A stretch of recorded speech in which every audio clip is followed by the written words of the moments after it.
moment we wear it, our spirits lift. It helps us grow strong in body and in mind. As we wear it, we learn patience and respect. The belt system motivates students to strive harder and continue growing. This uniform shapes movement into grace and turns performance into something thrilling. Now, embraced around the world, Taekwondo shares our culture, philosophy, and values with pride and spirit. Though it may seem simple, this uniform holds your passion and your journey. It belongs to Taekwondo. Wear the extraordinary. Be with Taekwondo.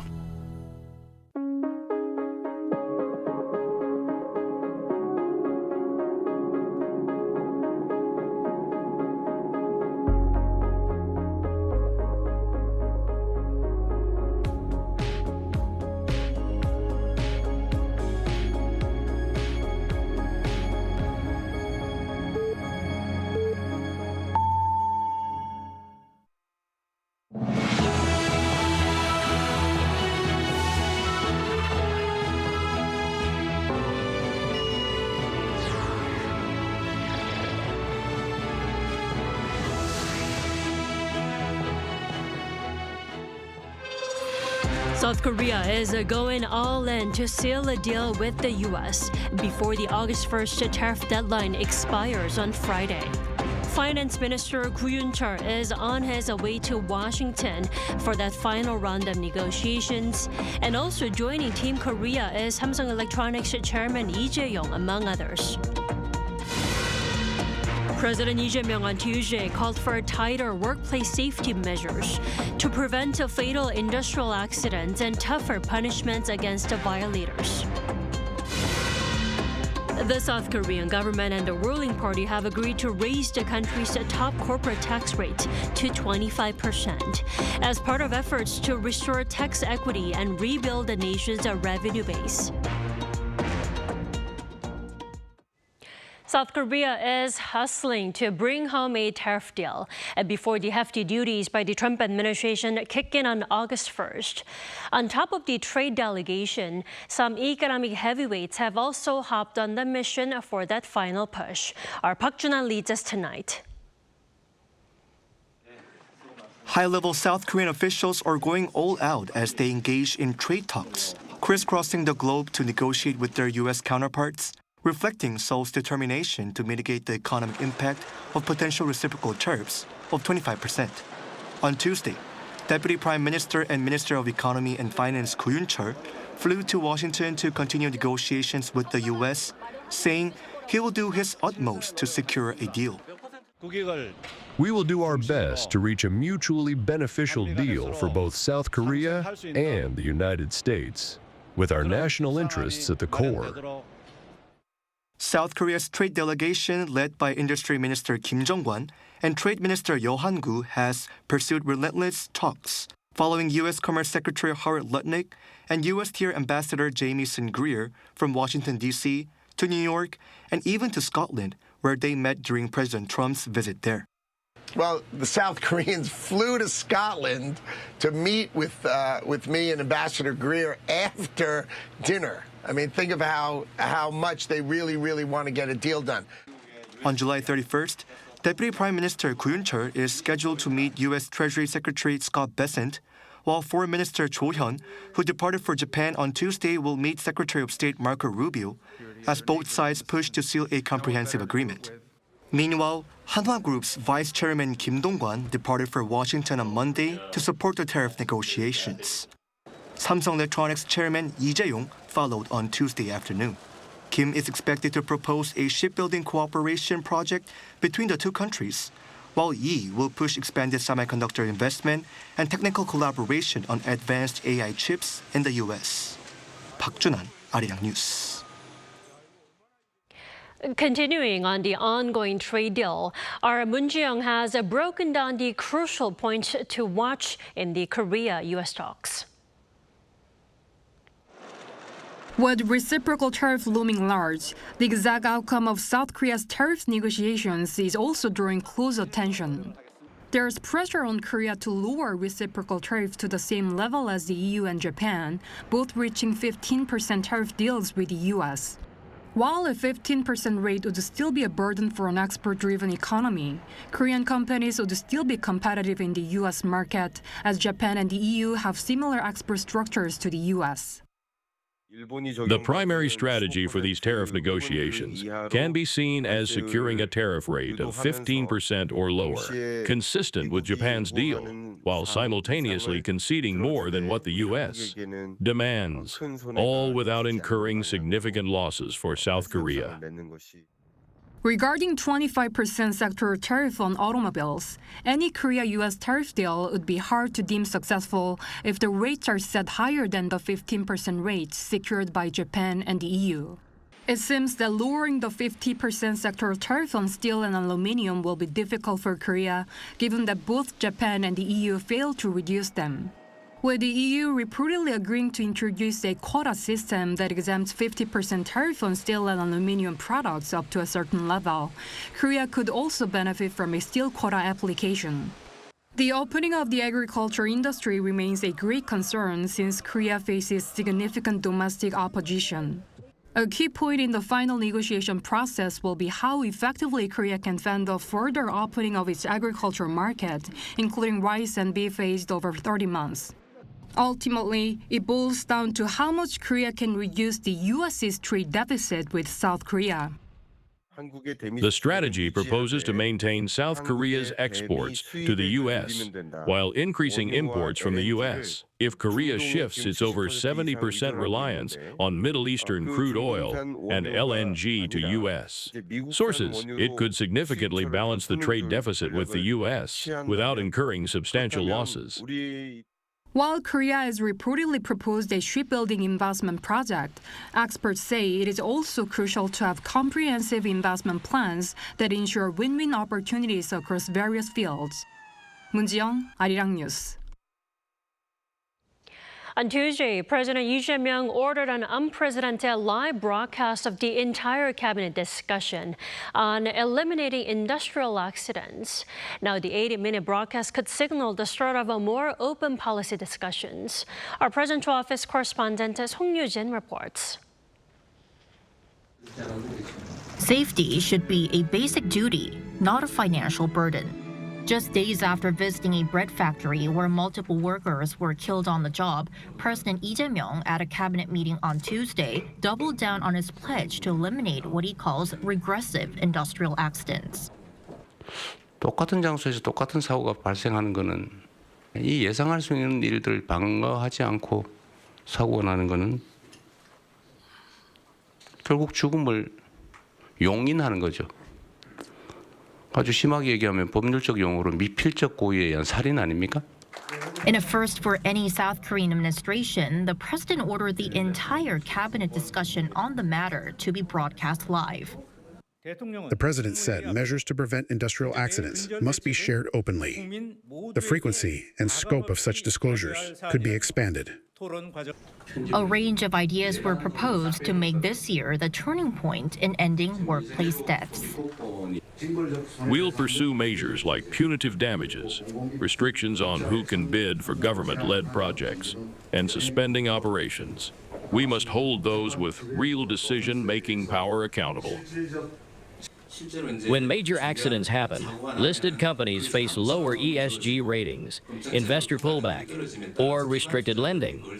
We'll review how these penalties are applied and look to strengthen them. The focus was on breaking the perception among some employers that skipping safety measures is cost-saving.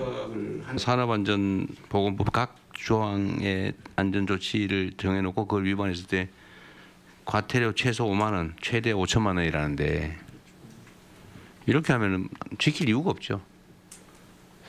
실효성을 제고하겠습니다. 요거를 어떻게 개정할지 이것도 한번 검토를 하고 논의를 한번 해보죠.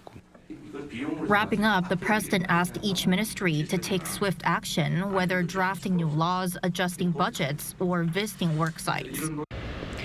So with most of his cabinet positions now filled, President Lee stressed the need for cross-ministerial coordination to tackle pending issues and also hinted that cabinet meetings may be held more than once a week to speed up progress.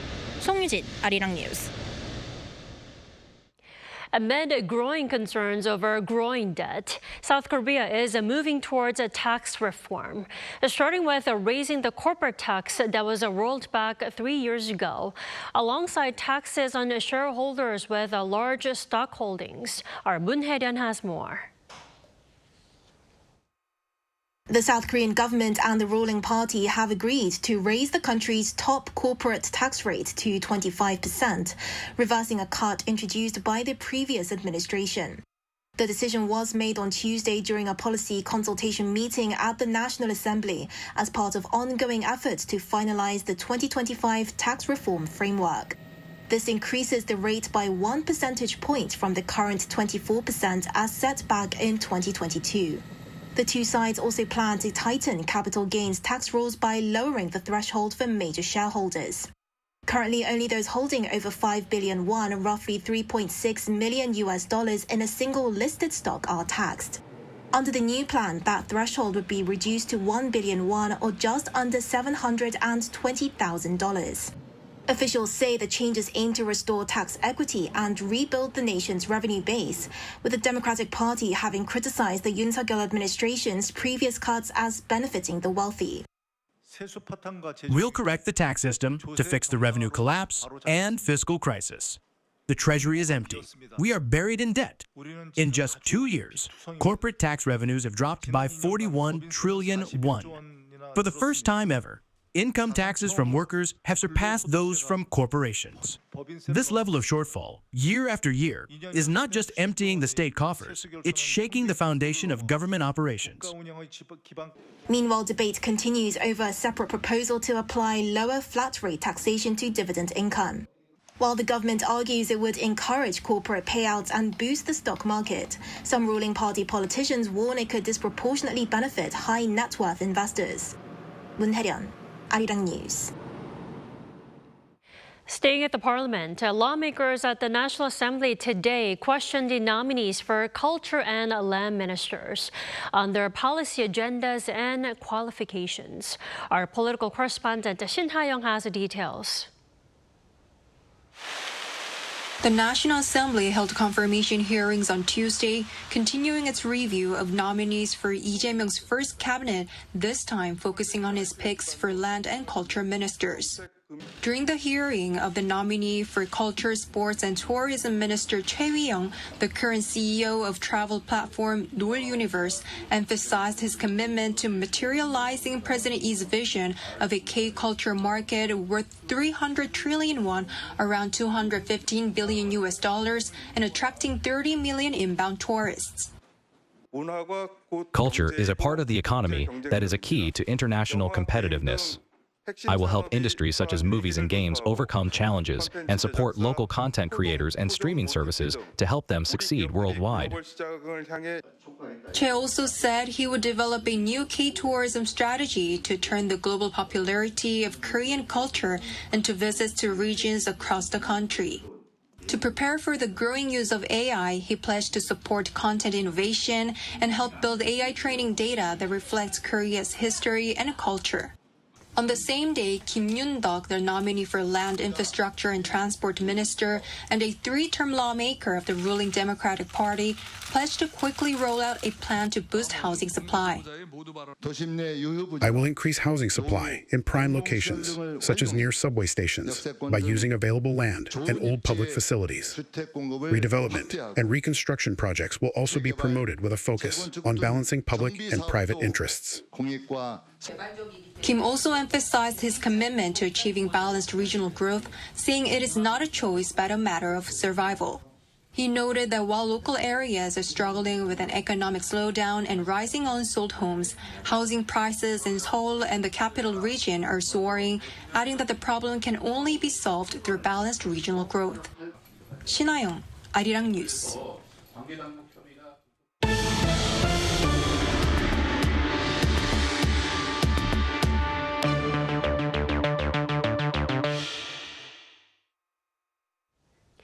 Yet another message from the North Korean leader's sister Kim Yo-jong on Tuesday, now this time directed at the U.S. She says the regime is up for talks, but not on the North's nuclear program. Our Choi Soo-hyung reports. On Tuesday, Kim Yo-jong, the sister of the regime's leader Kim Jong-un, said through the North state-run Korean Central News Agency that the U.S. must accept the new reality. She added that if Washington continues to cling to the past, any meeting with the North will remain only America's hope. Kim noted that the personal relationship between the U.S. President Donald Trump and the North leader Kim Jong-un is not bad. But she stressed that if the U.S. intended to use this relationship as a step toward denuclearization, it would only be regarded as mockery to the North. She said that since Trump's first term, both North Korea's nuclear capabilities and the geopolitical environment have changed dramatically. Kim warned that any attempt to deny the position of the North as a nuclear weapons state will be thoroughly rejected. She also said it would not be wise for two nuclear-armed states to move toward confrontation, suggesting that other forms of contact should be explored. Following Kim's statement, the White House has again said that President Trump remains open to talks with Kim Jong-un about denuclearization. Washington and Pyongyang held summits in Singapore in June 2018 and in Hanoi in February 2019, and later met at Panmunjom in June 2019. Following Kim's statement, South Korea's presidential office said Seoul and Washington remain open to dialogue with Pyongyang and will work closely to restore inter-Korean trust and resume U.S.-North Korea talks. Choi Soo-hyung, Arirang News. And U.S. President Donald Trump reaffirmed Washington's commitment to protecting the Korean Peninsula in accordance with the policy of peace through strength. And the message was shared on Monday, a day after the 72nd anniversary of the Korean Armistice Agreement. He added that American and South Korean armies stand united today under a strong alliance, though the evil of communism still exists in Asia. While acknowledging the two Koreas remain divided, he spoke of pride in being the first to cross the 38th parallel during his first term. South Korea has called on North Korea to retrieve a body found last month near Ganghwa-do Island. An ID identified the man as Go Sung-chul, a North Korean farm worker with an address in Hwanghae-bukdo province. With inter-Korean hotlines severed, Seoul is resorting to the media to return the body via Panmunjom on August 5th. The Unification Ministry says it's acting on humanitarian grounds. Now, Pyongyang has yet to respond. South Korea recently hosted a group of Korean War veterans to commemorate their selflessness and sacrifice in defending democracy here on the Korean Peninsula. Our Kim Jong-sil has this report. They were in their early 20s when they first arrived in Korea, young men in uniform sent to fight in a country they had never seen. 7 decades later, some of them have returned. 55 guests from 19 countries are taking part in South Korea's Revisit Korea, Review Korea program. Among them, 6 veterans of the Korean War, their families, and delegates from veterans associations. As part of the 6-day program, participants visited the War Memorial of Korea ahead of the official commemoration ceremony on Sunday. And came here in 1952. Actually, my experience in the war was as a tank driver. We had to defend that place because otherwise the Chinese communists will overrun and come back to Seoul. So that was our job. Now 91, Yamashiroya was joined by his grandson, who reflected on his grandfather's influence on their family. He's a really strong and tough person, mentally, and he's really ingrained that in our family and everything he's done. So yeah, it's definitely an honor learning more about the culture of Korea, the history behind the war, hearing about their impact. It means a lot. I'm so happy for the Korean people because they persevered and make a success out of themselves. While some veterans were able to return, others could not.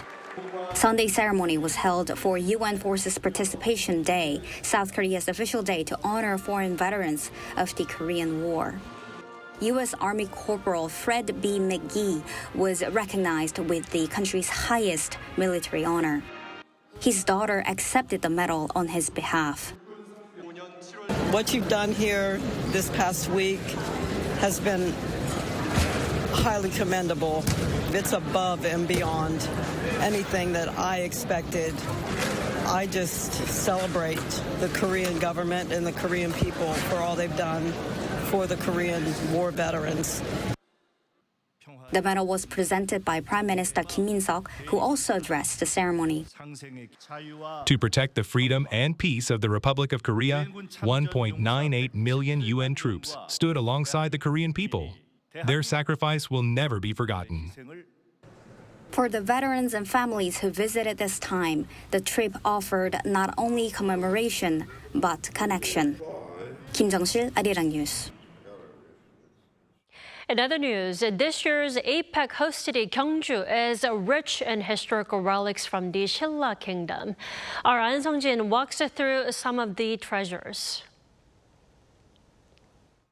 The APEC Economic Leaders Meeting has returned to South Korea for the first time in 20 years. And this time, it's going to take place in Gyeongju. Gyeongju, where history breathes through the city, stood as the capital of the Silla Kingdom for 1,000 years. Renowned for its deep cultural roots, what kind of traces of historical legacy can we find today? These royal tombs are where the past rises from the earth itself. Haereungwon is a massive burial ground that covers more than 126,000 square meters and houses 23 tombs of Silla royalty. Visitors can even go inside Cheonmachong, or Heavenly Horse Tomb, and see the golden accessories found in the wooden burial chamber. Nearby these royal tombs that echo Silla's souls, Cheomseongdae Astronomical Observatory, one of the oldest observatories in Asia, shows the intellect and sophistication of the Silla people. And further afield, Brugoksa Temple is considered a masterpiece of Buddhist architecture. Home to national treasures including Tabutap and Seokgatap, the two pagodas, this World Heritage Site hints at the religious and artistic aspects of the ancient Silla capital. And those looking for a deeper understanding can visit the Gyeongju National Museum and have a peek at the Golden Crown from Kumgwoncheong Tomb. From ancient relics to cultural landmarks throughout the city, Gyeongju stands as a living monument for Korea's rich cultural heritage, an open-air museum where Silla's 1,000 years of history still breathes. An Sung-jin, Arirang News, Gyeongju. Actor Park Bo-gum has been appointed as an honorary ambassador for Korean tourism. On Tuesday, the Culture Ministry unveiled 2 promotional videos featuring Park, including the campaign's theme song, On My Way, sung by the actor himself.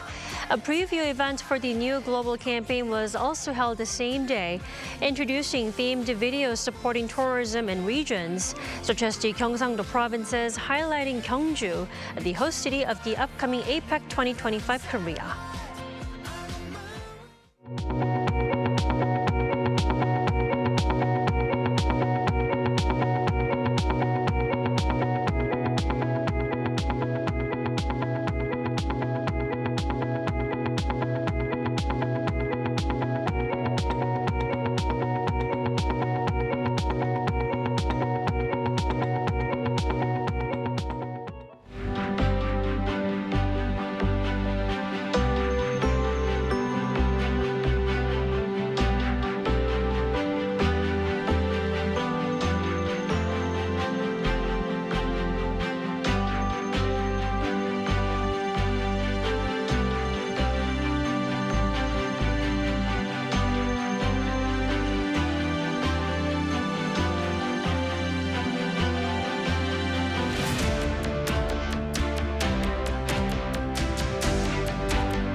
If you look at today's heatwave status, the whole country is covered by heatwave warnings. In the middle of the day, it rose to 37 degrees Celsius in Seoul, Cheongsan and Gyeongju, Daejeon 38 degrees, even hotter than yesterday. For the time being, the heat will continue day and night. Meanwhile, the sea waves will be very high, up to 4.5 meters in the southern seas. There will be high swells on the southern coast and the coastal areas of Jeju Island. Please take extra precautions when on the beach during the summer vacation. Tomorrow morning, Seoul will start off at 28 degrees, Chuncheon and Daejeon 25 degrees. Daily highs move up to around 35 to 36 degrees in most parts of the country. Tomorrow, showers are forecast only in the central and northern parts of Gyeongju province. That's all for Korea. Here are the weather conditions around the world.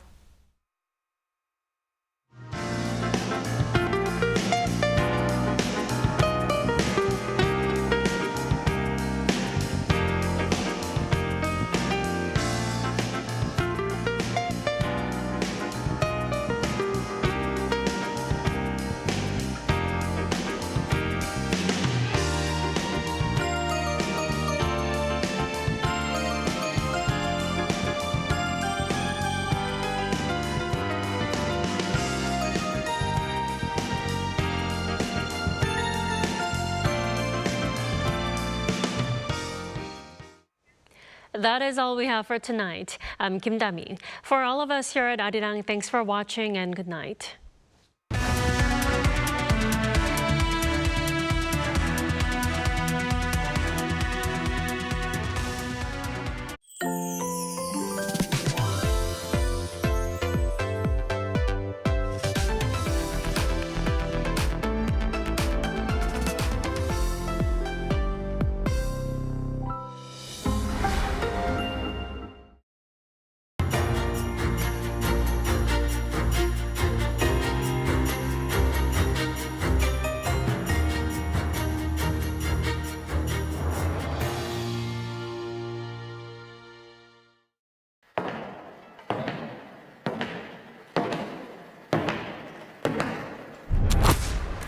저는 만 5살에 바이올린을 시작했는데요. 바이올린 소리를 워낙 좋아했어서 그 특유의 따뜻함과 약간 사람의 목소리 같은 목소리를 갖고 있거든요, 바이올린이.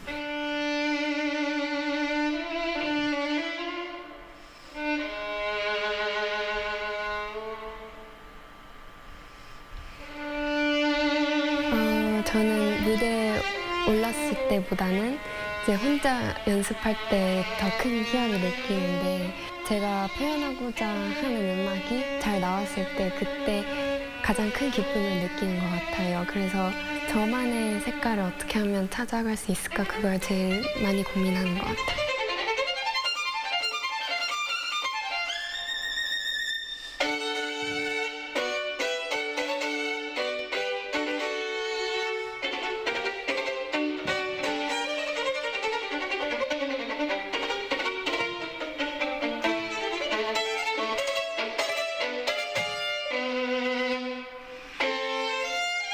아무래도 연습을 할 때는 이제 생각과 고민을 많이 하는 반면에 무대에서 연주할 때는 정말 머릿속을 비우고 아무 생각도 안 하려고 하는 것 같아요. 무대에서는 자유롭게 콩쿨 무대도 저만의 독주라고 생각하는 자세를 가지려고 하고 있어요.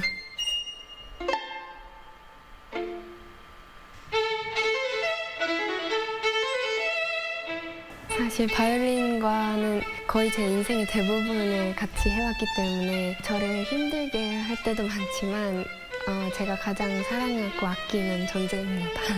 작곡가가 전달하고 싶은 메시지와 또 제 자신이 관객들에게 전달하고 싶은 메시지를 모두 다 설득력 있게 잘 전달할 수 있는 그런 연주자가 되고 싶습니다.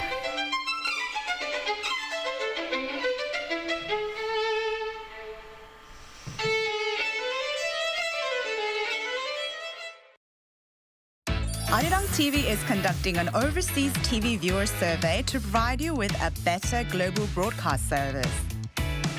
Share your valuable feedback on the Arirang TV website www.arirang.com or mobile application. Survey participants will be selected at random to receive special gifts. 2025 Arirang Overseas TV Viewers Survey. We look forward to hearing from you.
도시는 세계와 연결되어 문화를 창조했고 새로운 것을 받아들였다.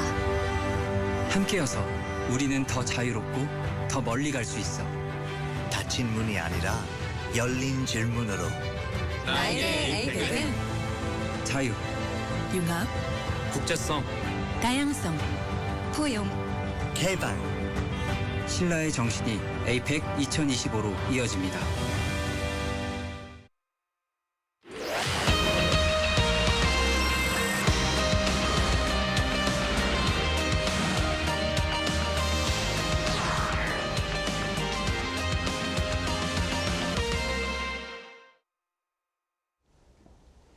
Welcome to Within the Frame, where we bring the most pressing issues across the globe into focus. I'm Kim Mo-gyan. North Korea is recalibrating its posture on all fronts.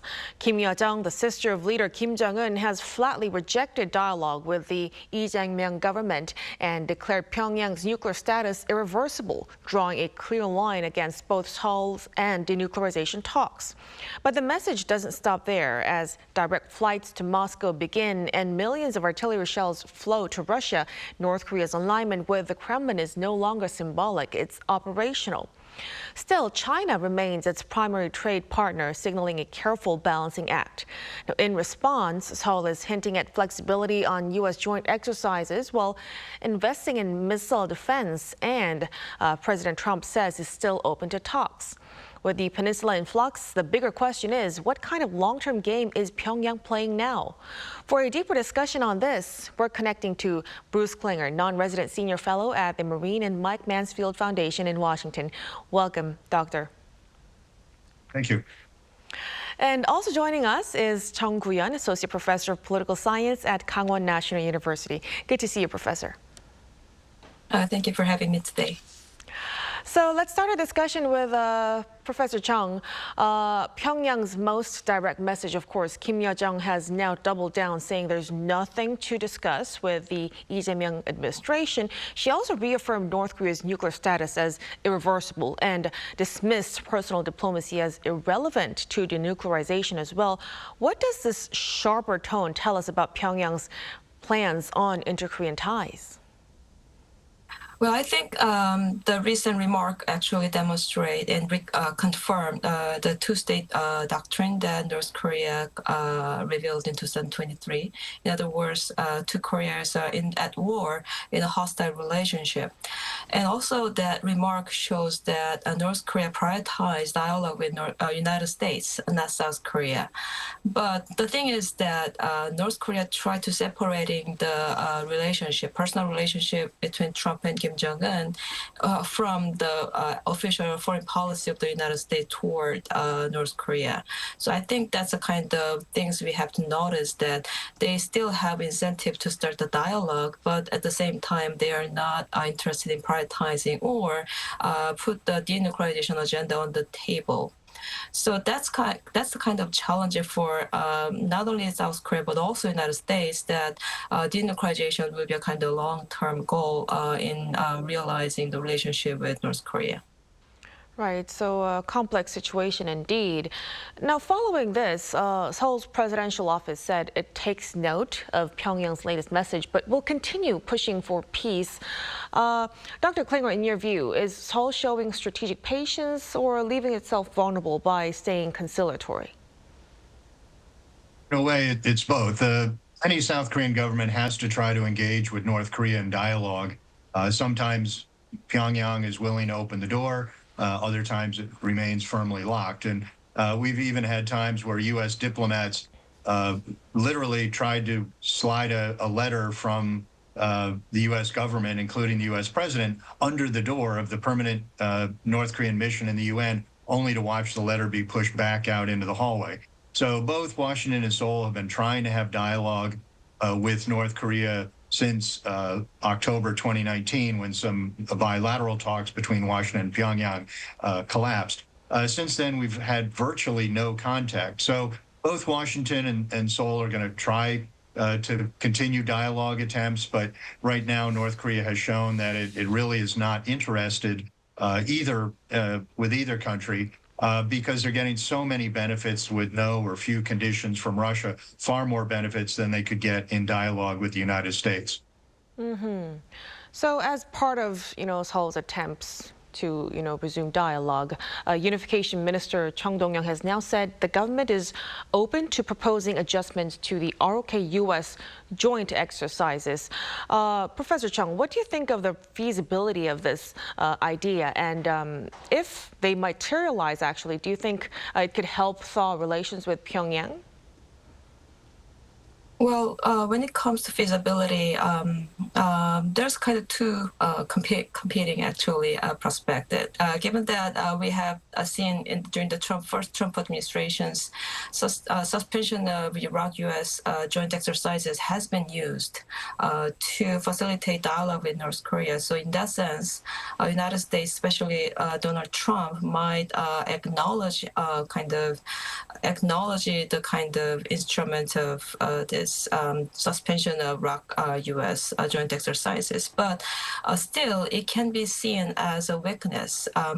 When you recall the first Trump administration, the suspension of U.S. joint exercises has been suggested in the middle of the negotiation, not as a precondition.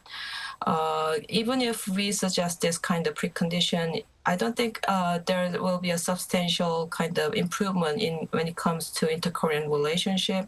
And even if that improvement in the inter-Korean relationship will not likely to lead to kind of denuclearization negotiations. And when you think about this suspension of joint exercises, is one of the kind of hostile policy that North Korea criticized that United States poses to Korean Peninsula. So it is very important negotiation leverage. So considering all of this, I think suggesting this suspension as a precondition for dialogue is not wise. You have to think more about other kind of leverage to start the dialogue. Now, regarding the same topic, President Donald Trump, meanwhile, said he's open to dialogue with Kim Jong-un, and he remains committed to the goals outlined in the 2018 Singapore summit. But, Professor, given the current climate and Kim Yo-jong's recent comments, do you think there's a realistic pathway back to U.S.-North Korea talks? Well, I don't think Washington is misleading the moment right now, but stick to the original roadmap of denuclearizations and demonstrate the U.S. willingness. Even if that is a Donald Trump administration, it shows that U.S. willingness to accomplish the goal of denuclearization. And also it means that the U.S. won't recognize North Korea as a nuclear state. But when it comes to realistic assessment, I think there will be many challenges, given that United States more focus on other kind of conflict, war in Ukraine and war in Middle East, and also Cambodia started just a war. So all of this kind of conflict has been distracting the United States' attentions to the North Korea. So in that sense, Kim Yo-jong's remark shows that her willingness to talk with the United States. But when it comes to realistic assessment of back to U.S.-North Korea talk, not only about the possibility of denuclearizations, but the United States has to finish up all of this other conflict as well as trade deals with allies and partners. So yes, it is realistic, but we have to think about other kind of preconditions to deal with in the first place. So it seems Pyongyang is drawing a line between personal ties and actual diplomacy as well. Now let's shift gears a little bit to North Korea's ties with Russia. Moscow has launched its first direct commercial flight to Pyongyang, but beyond that, Ukrainian intelligence says North Korea has provided over 6.5 million artillery shells and hundreds of missile systems to Russia. Dr. Klinger, how does this change the nature of Moscow-Pyongyang relationship, and what kind of risks does this pose in the region? Well, really, these military and economic instances really just affirm the trend we've seen in the Pyongyang-Moscow relationship over the past several years. What had seemed perhaps a fleeting transactional relationship now is becoming much more of a long-term strategic relationship, certainly as long as the Ukraine conflict continues. So North Korea has provided massive amounts of military assistance to North Korea, to Russia. And in return, we know it's getting sort of fuel and food and funding. And this enables North Korea to undermine the impact of international sanctions which have been imposed on it because it's getting so much economic assistance, trade assistance, or increased trade with Russia. And then, of course, there's the concern about what kind of military technology Russia is providing in North Korea. We have a lot of speculation as to what weapons or weapons design Russia may give, but we have very little real information. But any kind of improvement to North Korea's forces, and it may just be conventional forces, but even that is increasing the threat to South Korea, Japan, the United States, so is of very great concern. So as long as the Ukraine conflict continues, as long as the North Korean-Russian relationship continues, Pyongyang will be less vulnerable to sanctions and less likely to want to come back to negotiations with the United States or South Korea.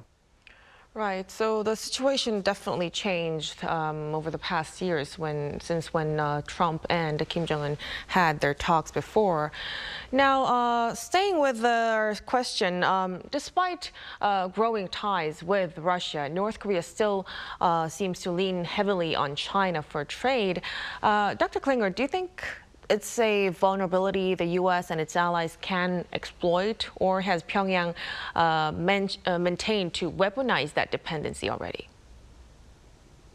We've been trying to use China as a leverage on North Korea for decades, and it's never worked. We've seen that China, even in the past when they were angry with North Korean actions and allowed incrementally stronger UN resolutions in the past, then Beijing would enforce those sanctions for a few months and then would turn a blind eye to the violations, including by Chinese banks and businesses. So right now, the relations that North Korea has with China and Russia are much stronger than they had in the past. And certainly the North Korean-Russian relations are garnering the most attention. But North Korean-China trade continues, and it's resumed to some levels of the pre-COVID levels, and China still is responsible for over 90% of North Korea's trade. So I believe Beijing is not necessarily happy with the growing North Korean-Russian relationship, but has been very quiet about it publicly. They have not criticized it, but they just hope that it doesn't lead North Korea to take even more provocative actions on the peninsula, which could then bring a crisis closer to China's borders. Right. Then, Dr. Klinger, does this actually mean, North Korea is depending on China as well as Russia? So can we say that the economic situation between the two countries, inside the regime, has become better? over the years? Well, North Korea certainly feels that it is in a much stronger position than in 2018 and 2019 when it was engaging in negotiations. It's continued the trade with China, and then it's garnered this additional benefits, massive amounts of economic benefits from Russia. So it feels that it's in a stronger negotiating position if it ever comes back to negotiations, because we've seen Moscow and Beijing have been increasingly, willing to obstruct any kind of international response to North Korea's actions in the UN Security Council, even more so in the past. So diplomatically, North Korea is in a stronger position, militarily from the Russian assistance, and then economically with the continued China trade and the economic benefits from Russia. Definitely. Now, staying with that, North Korea's trade volume, in fact, in 2023 was the highest in 5 years, with China accounting for 98% of it. Professor Chung, what about your opinion? How does this economic rebound affect Pyongyang's leverage? Do you think it's giving the regime breathing room or deepening dependency? Well, I think it's both asset and liability for North Korea, given that economic hardship, which has been frustrating decades. So trade volume and increasing trade volumes and with dominant trade portion from China is instrumental in sustaining vulnerable economy, especially for North Korean people. But considering that, as Dr. Klinger mentioned, North Korea is hedging between China and Russia and try to create certain level of autonomy from both sides. Such dominant trade volume still demonstrate the structural dependency of North Korea to China, which means that even if North Korea tried to create a strategic alignment with Russia, there still remains structural economic dependency on China. And given that very narrow scope of trade network of North Korea, this dependency is less likely to change the foreseeable future. So in a sense, in the short term, it is a kind of breathing room, but at the same time, the long term, it is still remaining deepening dependency for North Korea. All right, so we'll have to keep track on that. Meanwhile, as for South Korea, Seoul is facing its own military challenge. A defense study says South Korea needs 500,000 troops to deter a North Korean first strike, but demographics could drop that to under 300,000 by 2014. Dr. Klinger, how much should we be concerned about this? Should be very concerned.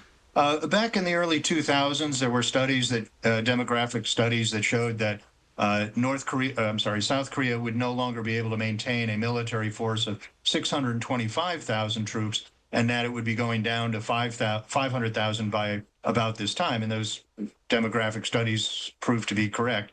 And that initiated a series of defense reform plans in South Korea by successive administrations, where Seoul would try to replace the quantity of South Korean troops with quality of weapon systems.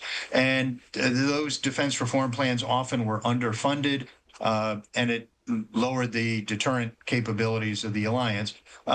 In recent years, South Korea has been devoting a large amount of its GDP towards defense, so the capabilities are certainly getting better.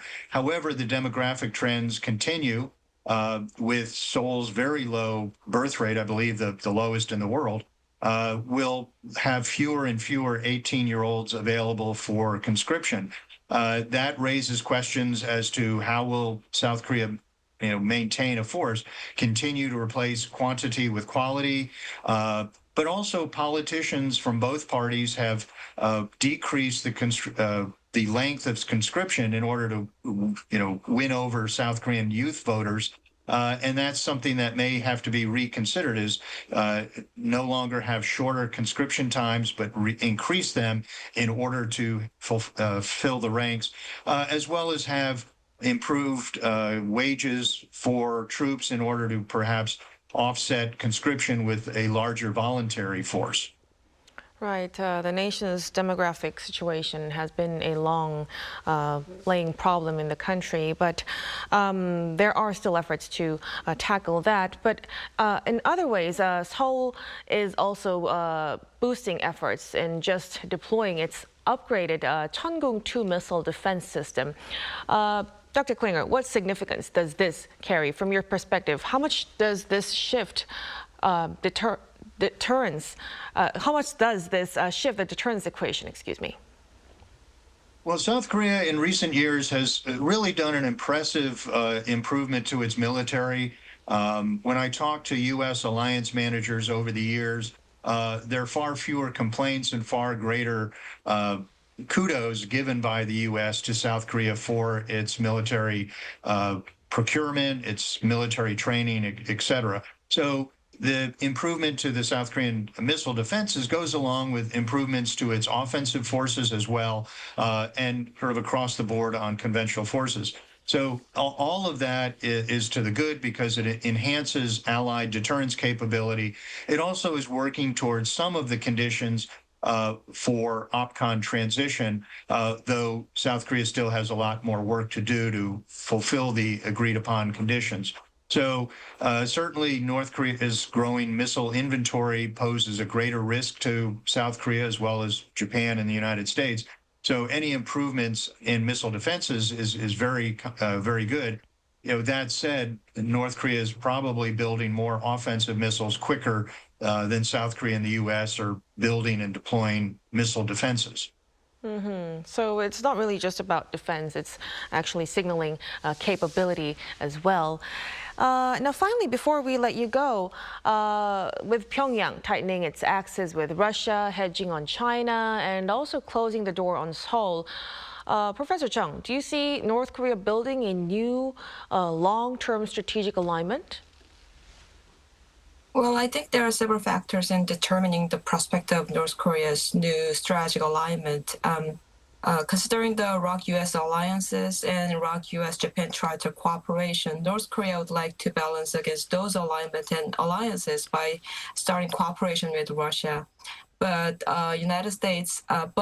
China and Russia has another kind of issue, not just with North Korea, but also with the United States. And also, the United States would think a rapprochement with Russia will influence the U.S.-North Korea relations, which means that how and when the U.S. and Ukraine war and come up with these peace deals will impact North Korea's attempt to strategic alignment.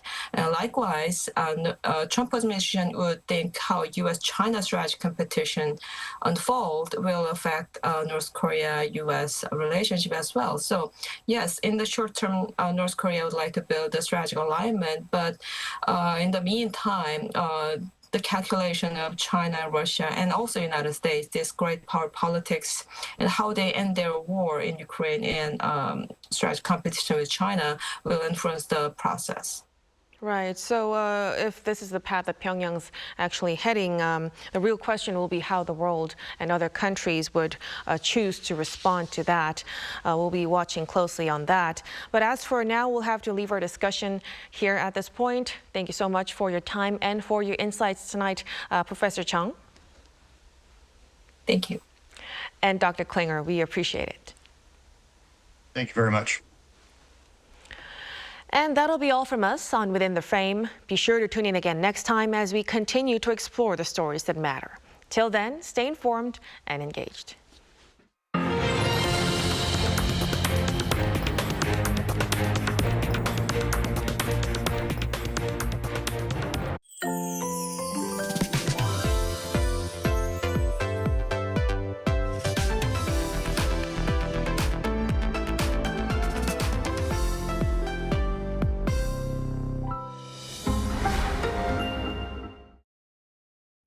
Arirang TV is conducting an overseas TV viewer survey to provide you with a better global broadcast service.